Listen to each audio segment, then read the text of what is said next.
The one that I think is probably the most frustrating is how heavily our industry is regulated.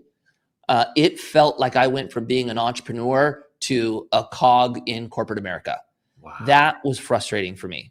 It is what it is, though.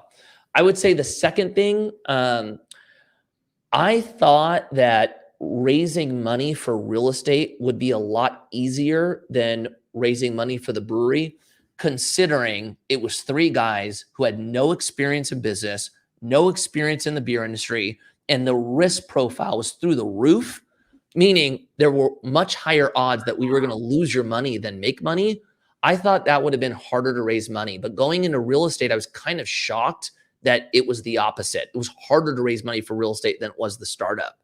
And what I attribute that to, with the brewery, we were able to throw out these huge numbers of how big it could be and how large we could sell it for. And the return that an investor could make was all over the place.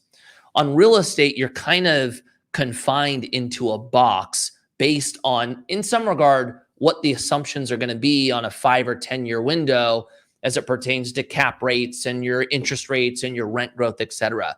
So the return is kind of more, the return is in a smaller box, I guess you could say. That was harder. It was actually harder to sell a dream this time around than it was last. But I feel like I've gotten through that now. We're at a point where we're raising pretty large dollars, but different.